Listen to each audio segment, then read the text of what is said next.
আসসালামু আলাইকুম এভরিওয়ান, আশা করি আপনারা সবাই ভালো আছেন অ্যান্ড আমিও আলহামদুলিল্লাহ ভালো আছি। আজকে আমরা যাচ্ছি সেনাতে, কারণ আম্মুর জন্য আর মামির জন্য বোরকা কিনবে। আর আমি রিক্সার মধ্যে ঢং করতে করতে যাচ্ছিলাম, মানে ভিডিও করতে করতে আর কি। এখানের ভিউ আমার কাছে অনেক বেশি ভালো লাগে, সারিতে সারিতে খেজুর গাছ। আর আজকে বাহিরে অনেক বেশি রোদও ছিল, শীতের ভিতরে রোদ ভালোই লাগতেছিল।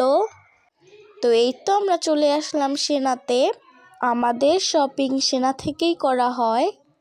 সেনায় ঘুরে ঘুরে শপিং করতে আমাদের ভালোই লাগে। এখন আমরা স্বপ্নতে যাব, স্বপ্নের ভিতরে ভিডিও করতে দেয় না, সেহেতু স্বপ্নের ফুটেজ নিতে পারিনি। যাই হোক, এখন আমরা দোতলায় যাব, কারণ দোতলাতেই শাড়ি, থ্রি পিস, বোরকা, বাচ্চা এবং বড়দের সুন্দর সুন্দর জামা কাপড় পাওয়া যায়।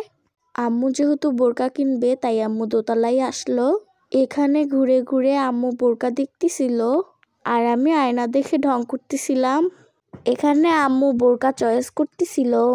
অনলাইন ভাইরাল বোরকাও আম্মুকে দেখাচ্ছিল, বাট আম্মুর পছন্দ হয়নি। দেন আম্মু অন্য বোরকা নিল আর মামি বলেছিল তার জন্য আবায়া বোরকা নিতে। আম্মু সবসময় তিশা ফ্যাশন থেকেই বোরকা কিনে, মানে এই দোকানটা থেকেই।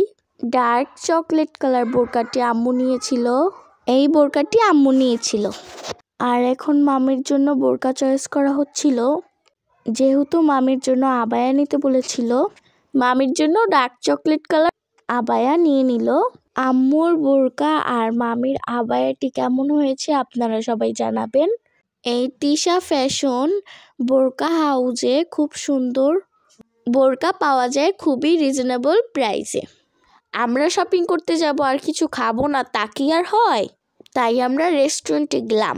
আর এখানের খাবারগুলো অনেক বেশি ইয়াম্মি হয়, উন্নত মানের খাবার পাওয়া যায়। তো খাওয়া দাওয়া শেষ, এখন আমরা যাচ্ছি মামির বাসাতে মামির আবায়া দিতে। আর মামি যেহেতু হোমমেড কেক বানায়, মামি বলেছিল মামির জন্য কেকের প্রোডাক্ট নিতে। দেন সব কিছু নিয়ে এখন আমরা যাচ্ছি মামির বাসায়। তো আমি কলিং বিল বাজিয়ে দিলাম আর মামি দৌড়ে চলে আসলো দরজা খুলতে। তো এই তো আমরা চলে আসলাম আনিয়ার বেবি দেখতে। আনিয়ার বেবি মাশাল্লাহ দিলে এই কয়দিনে ভালোই বড় হয়েছে। এই যে আমাদের তুর্কির রানী আনিয়া, আর হচ্ছে কিউটের ডিব্বা মিনি। আমি আবার কিউটের ডিব্বা মিনি রানীকে আদর করতেছিলাম। ওদেরকে দেখে আপনারা কিন্তু সবাই মাশাল্লাহ বলবেন। এই যে আবার আমাদের তুর্কির রানী আনিয়া। তো আমরা চলে আসলাম মামির কবুতর দেখতে। অনেকদিন পর যেহেতু মামির বাসায় গিয়েছি তাই আমরা একটু কবুতরও দেখেছিলাম। তো এই যে আমাদের পুটুর বোন রাফু আর হচ্ছে গিয়ে মিঠি আর রাফু কিন্তু মাশাল্লাহ অনেক বেশি কিউট আর অনেক বেশি সুন্দরও মাশাল্লাহ।